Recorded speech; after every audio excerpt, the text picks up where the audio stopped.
good afternoon, good evening, whatever time it is you're watching this video at. Now, you're probably wondering why I'm wearing this hat. I tried to find a police hat, and this is all we had, so let's just move past it. Did you know that at any one time there are between 30 to 50 active serial killers in America alone? So, I mean, I guess that means that there could be possibly one day someone will see this video who is an actual active serial killer, and if they do, you know, kill yourself. Or hand yourself into authorities. For those of you who are watching, maybe you know a serial killer. Maybe not directly, but they could be hiding something from you. Keep an eye on everyone around, is what I'm saying. What you're gonna see now, and it's gonna shock you, is 4 serial killers who are active right now in America. So, look forward to that, and yeah, that's really all there is to say. By the way, in case you're wondering, this isn't a real gun, it's an airsoft gun. Just feel like there was a need to point that out. But be warned, it's not going to take me a lot to use it, and I won't use it wisely. And your skin is going to be really sore from those little plastic pebbles that hit you. So, if you're a serial killer, just, I'm on your case, essentially.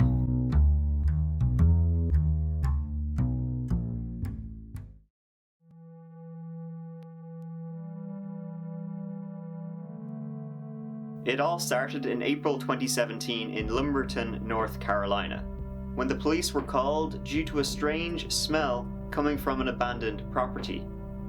They went inside to investigate and discovered a rotting woman's corpse. The victim was eventually identified as 32-year-old Christina Bennett. The police captain said that the crime scene was the worst he had ever seen in his 22-year career. Later that same day, the body of a second woman, Rhonda Jones, was found across the street, stuffed in a trash can.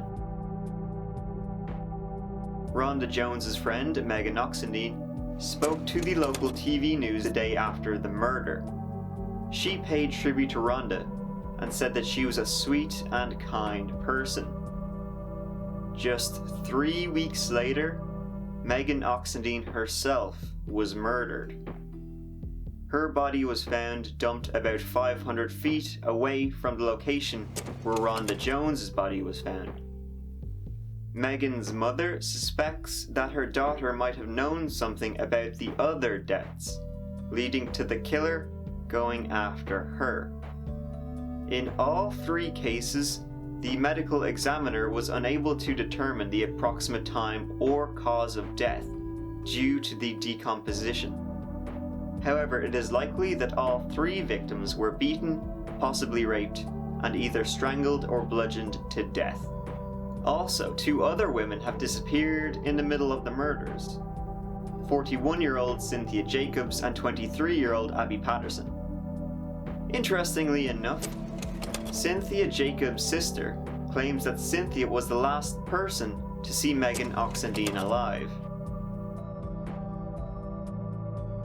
Also, Abby Patterson was last seen alive less than 3,000 feet from the 3 aforementioned crime scenes. Reportedly, all the victims struggled with drug addiction, leading to the theories that a drug or prostitution ring is involved in the murders. Some also suggested that this case could be related to 2 unsolved murders that took place in Lumberton back in 2010. 2 women, both prostitutes, were beaten to death, their bodies found a mile apart.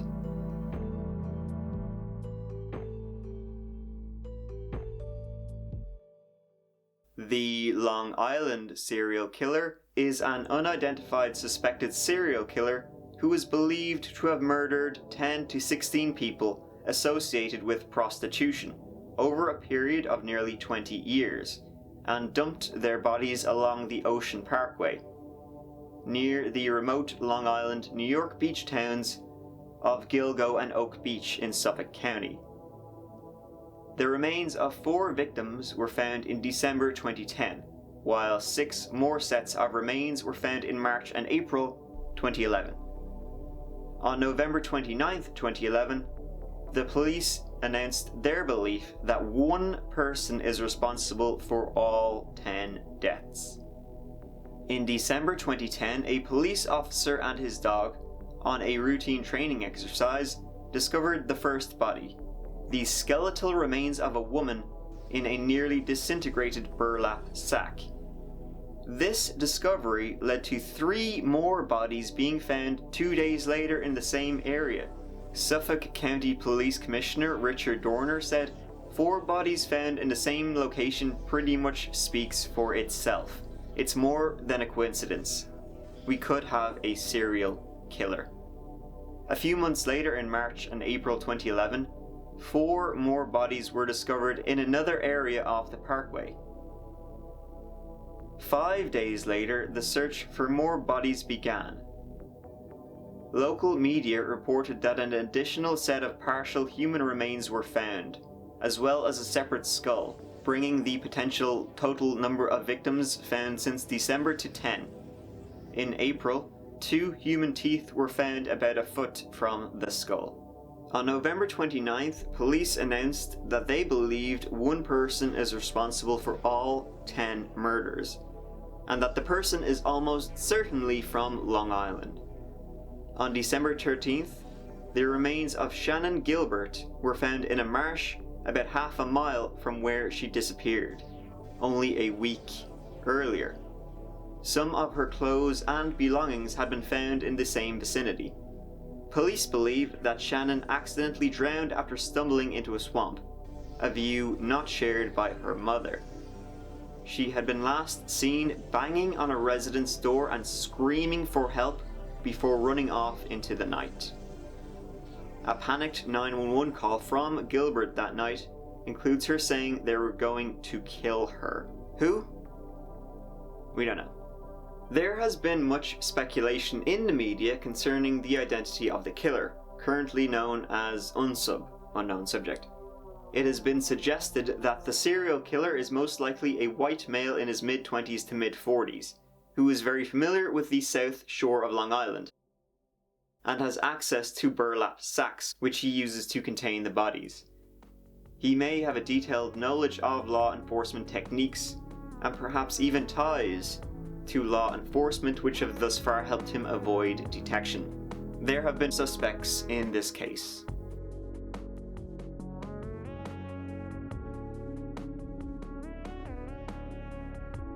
On December 15, 2016, the attorney for Shannon Gilbert's family said there was a connection between former Suffolk County Police Chief James Burke and the murders.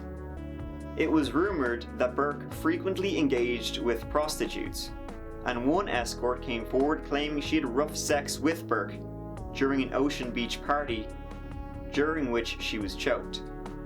It was also revealed that Burke intentionally blocked an FBI probe into the Long Island serial killer case during his time as police chief. In November 2016, Burke was sentenced to 46 months in federal prison, along with 3 years of supervised release, for beating a man who stole a duffel bag filled with sex toys and pornography from his vehicle. Nice.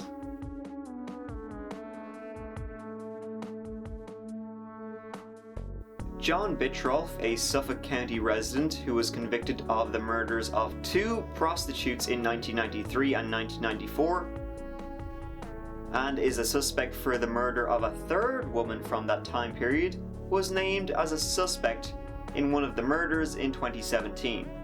Bittrolff was a carpenter who lived in Manorville, where the torsos of the victims Jessica Taylor and Jane Doe No. 6 were recovered. The remains were discovered roughly 3 miles away from Bittrolff's home.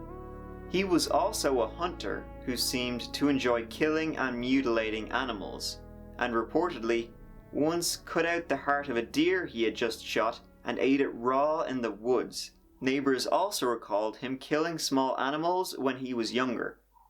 Another link between Bittrolff and the serial killer case became apparent when it was revealed that the grown daughter of Rita Tangredi, one of Bittrolff's known victims, was reportedly best friends with Melissa Bartholomew, one of the Gilgo Beach victims. Barthelomew's mother also reported that Melissa had a lot of calls to Manorville, where Bittrolff lived, from her phone at the time. Former serial killer, one of his victims' daughters, was best friends with one of the victims whose body was found on the shore. There was a lot of phone calls from his area code to one of the victims' phones. I mean, what more do you need?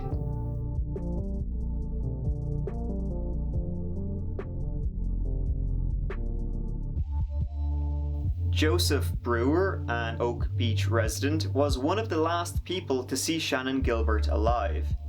She was hired by Brewer as an escort on the night of her disappearance, after posting an ad on Craigslist. Brewer alleged that shortly after Gilbert arrived at his residence, she began acting erratically before fleeing from his home and off into the night. Gilbert was later seen running through Oak Beach, pounding on the doors of homes in Brewer's neighborhood. It was around this time that Gilbert made the phone call to 911 claiming that they were trying to kill her. However, police did not find any evidence of any wrongdoing, and Brewer was quickly cleared as a suspect.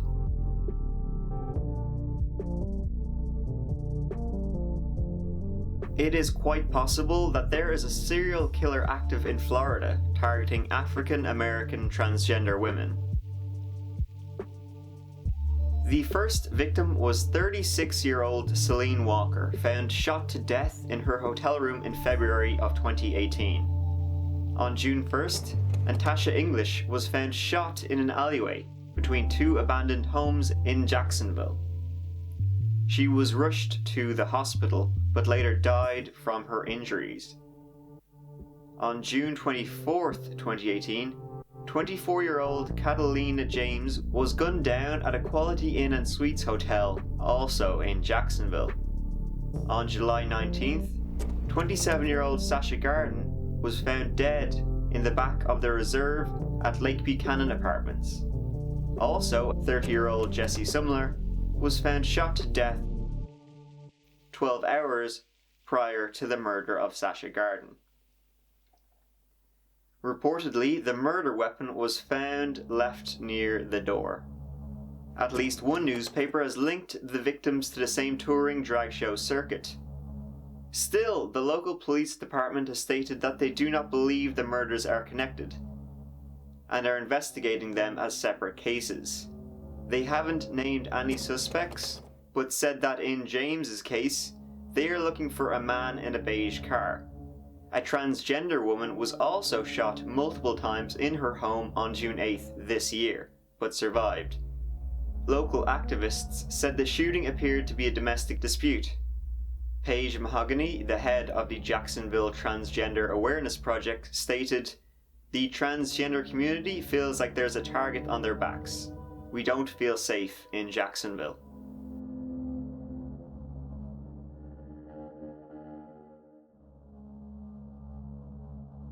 The Jeff Davis 8 refer to a series of unsolved murders in Jefferson Davis Parish, Louisiana.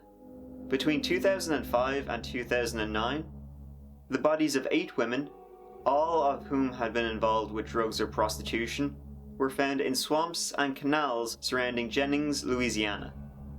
Most of the bodies were found in such a state of decomposition that they made the cause of death very difficult to determine.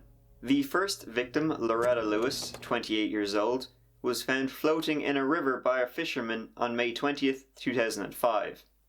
Other victims include Ernestine Marie Daniels Patterson, 30, Kristen Gary Lopez, 21, Whitney Dubois, 26, Laconia Muggy Brown, 23, Crystal Shea Benoit-Zeno, 24, and Brittany Gary, 17. The final body of Nicole Guillory, 26, was found off Interstate 10 in 2009. Patterson and Brown had their throats slit.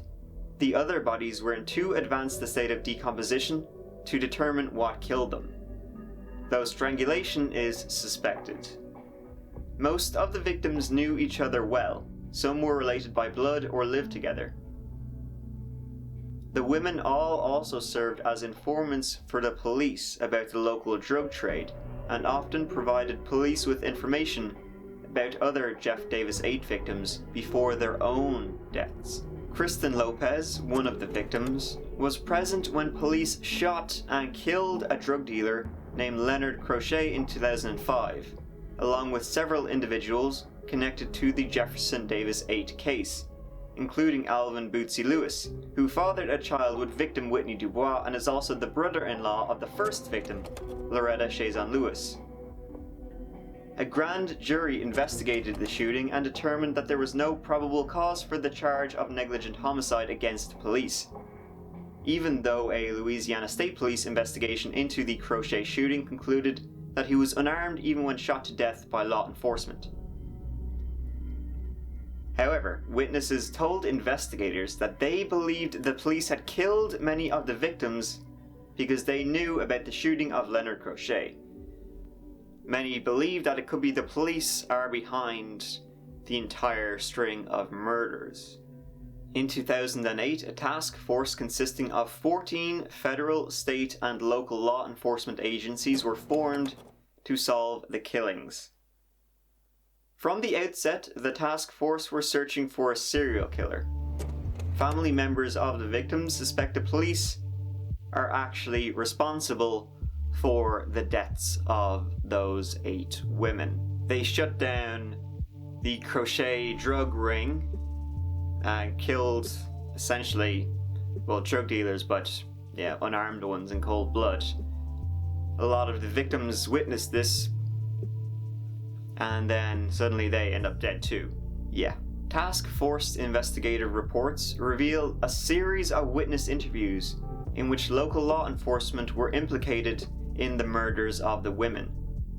Statements from 2 female inmates portrayed suspects working with the sheriff's office to dispose of evidence in the Lopez case, one of the victims. However, the sergeant who took the statements was forced out of his job, and the allegations were ignored by local law enforcement. Sheriff's Office Chief Criminal Investigator Warren Gary was also accused of purchasing a truck suspected of being used to transport a body for the purpose of discarding evidence. In 2009, the sheriff ordered that every investigator working the Jeff Davis 8 case be swabbed for DNA in response to the accusations against investigators. However, the office refuses to comment on the results of the DNA testing. So, there you have it.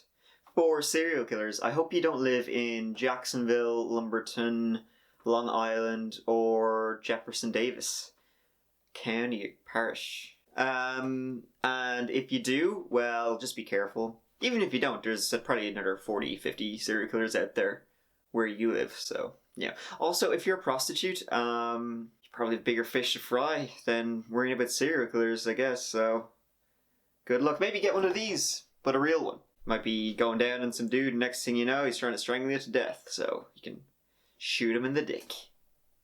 Thanks for watching, everybody. Mike out.